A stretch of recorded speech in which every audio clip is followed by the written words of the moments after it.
Olá pessoal, eu me chamo Daniel, sou estudante do terceiro período de Engenharia Mecânica do Instituto Federal Fluminense e hoje estou aqui para resolver esse tipo de questão aqui, onde nós temos uma equação diferencial de segunda ordem, que é um sistema de massa, mola, amortecedor, no MATLAB, ok? É um projeto da etapa A2 do curso de Informática e Programação aqui do Instituto, certo? Então aqui ele nos deu o nosso problema, entende? Ele pediu para considerar o sistema massa, mola, amortecedor, governado pela seguinte equação diferencial. Aí aqui ele me deu massa vezes a aceleração, porque é a derivada segunda da posição em relação ao tempo, mais o c, que é o coeficiente de amortecimento, né? Vezes a derivada primeira da posição em relação ao tempo, que é a velocidade, mais o k, que é a constante da mola, vezes o deslocamento, vezes a posição, isso daqui igual a zero. Ele me deu os dados aqui da constante, né? Falou para considerar o m. E aqui, olha, ele nos deu as condições iniciais, que era da posição, que é 0,1 metros. Ele não começa no zero, então ele já está numa posição inicial ali. E ele me deu a velocidade inicial, que esse traço aqui significa a derivada primeira da posição, tá? A velocidade inicial, que é 0 metros por segundo, perfeito? Então, vou mostrar agora para vocês aqui como fizemos isso para poder quebrar essa equação diferencial de segunda ordem em outras duas de primeira ordem e então conseguir utilizar a função O de 45. Perfeito? Então, aqui foi o que eu disse, né? Aquela derivada segunda lá, d ao quadrado lá, é a aceleração, tá? A derivada primeira da posição é a velocidade e a posição é ela mesma. Então, ficou massa vezes a aceleração mais a constante c vezes a velocidade mais a constante k vezes o x, vezes a posição, perfeito?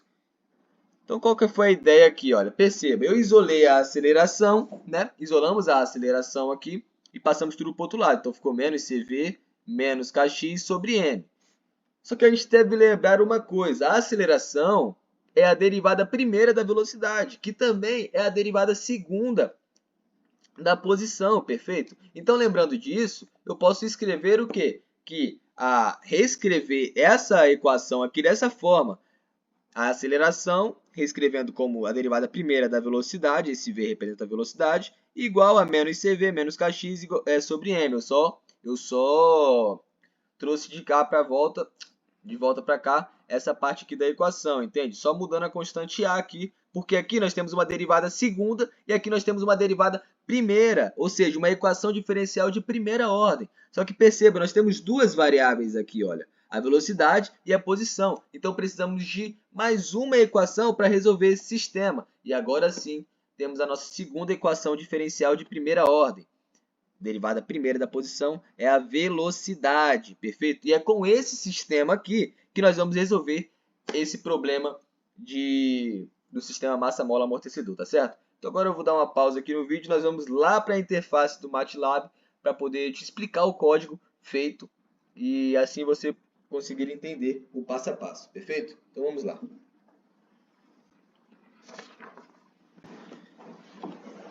Então, pessoal, voltamos aqui na interface do MATLAB, ok? E aqui você pode perceber o que foi feito aqui. Deixa eu te explicar. Aqui eu botei o período. Esse período seria o quê? É o intervalo de tempo que ele nos propôs, entende? Ele falou que era o intervalo de tempo de zero, iniciando de 0 até 10 segundos. Ele nos deu a posição inicial lá na capa do problema. Ele nos deu a posição inicial de 0,1 metros e a velocidade inicial de 0 metros. Esse período aqui é o tempo, perfeito? É o intervalo de tempo. Esse x0 aqui é uma variável qualquer que eu criei aqui, poderia ser outro nome, mas foi o x0. Representa as condições iniciais do meu problema, tá certo? As condições iniciais da posição, tá? O primeiro termo representa a posição e o segundo termo representa quem? O segundo termo representa a velocidade, ó. As condições iniciais da posição e da velocidade são 0,1 metros para a posição e... Perdão, fiz besteira. E 0 metros por segundo para a velocidade, certo? Então, daqui agora, a gente parte para o seguinte, olha. Aqui, nós estamos criando duas variáveis. O t que é um vetor que guarda os tempos em que a solução foi calculada, a solução desse problema foi calculada, e o x-sol, que é uma matriz de duas, geralmente ela vai depender das variáveis. Nesse caso, como temos a velocidade e a posição, ela vai ser de duas colunas, entende? Em que a primeira coluna vai representar a posição ao longo do tempo, e a segunda ela vai representar a velocidade ao longo do tempo.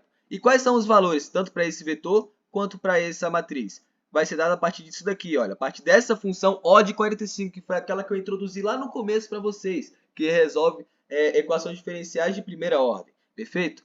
Perceba bem, olha, essa O de 45, ela é uma função que ela, para você, ela vai receber 3 argumentos. Para você dar início a ela, você vai ter que colocar 3 argumentos, entende?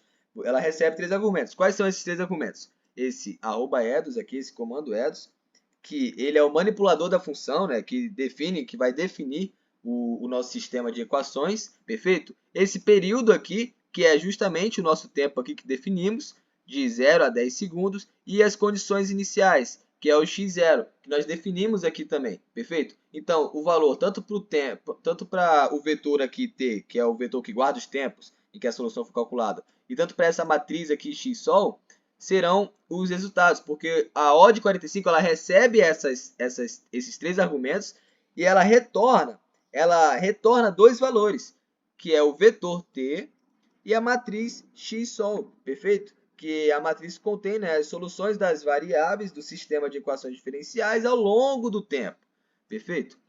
Daqui em diante, nós começamos a plotar já os gráficos, entende? Eu vou deixar para ser aprofundado nessa parte aí o meu companheiro de dupla, o Miguel, entende? Ele vai explicar melhor para vocês como foi feito isso daqui. Mas, resumindo, dando uma adiantação, um adiantamento aqui para vocês. Aqui nós estamos pegando a matriz aqui, ó, pegando toda a primeira coluna, tá certo? Aqui ele está selecionando todas as linhas da primeira coluna, é sempre linha e coluna dessa matriz x-sol. Aqui ele está selecionando todas as linhas da segunda coluna, perfeito? Lembrando que eu falei o quê?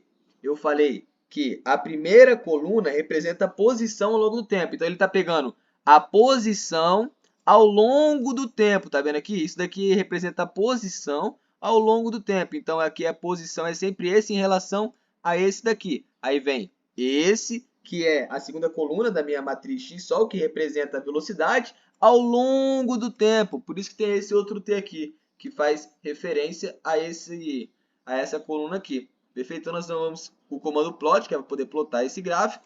E aqui são as legendas, né, que a gente colocou, que é a posição, a velocidade. Isso daí o nosso companheiro Miguel vai explicar melhor. E aqui nós temos a criação da nossa função. Perceba, o comando O de 45, ele tem que ser respeitado da seguinte forma. Tudo que é derivada, ele leva para um lado da igualdade, e tudo que não é derivada, ele vai para o outro lado da igualdade, perfeito?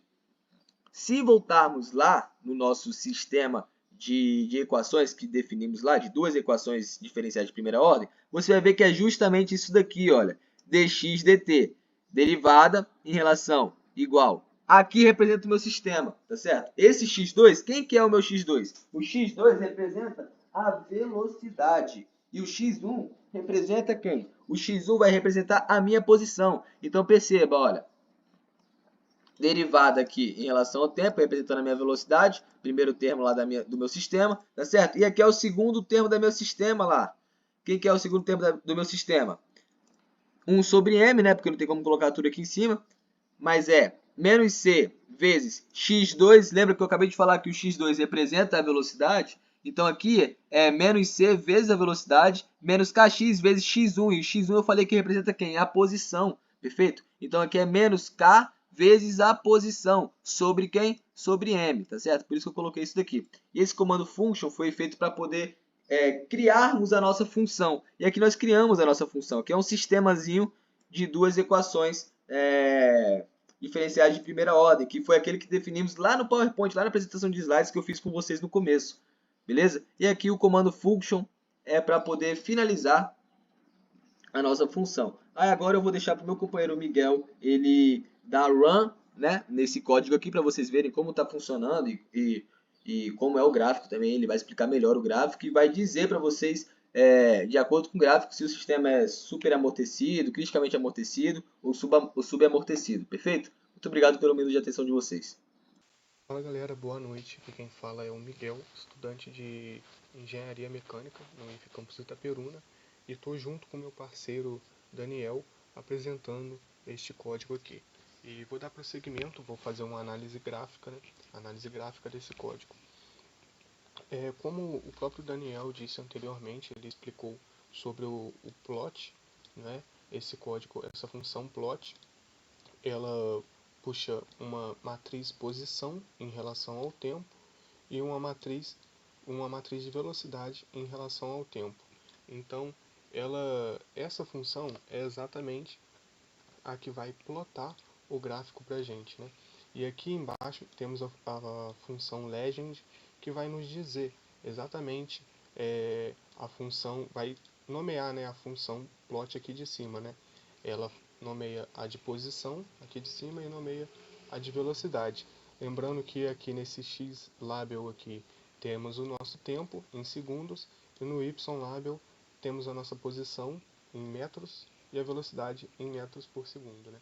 Esse x label seria o que vai ficar no eixo x e o y label vai ser o que vai ficar no eixo y. Dando um run aqui no nosso código, podemos analisar aqui, ele já começa a calcular e nos gera a seguinte figura, né? A figura, como eu disse anteriormente, com no eixo x o tempo em segundo, no eixo y a posição em metros e a velocidade em metros por segundo.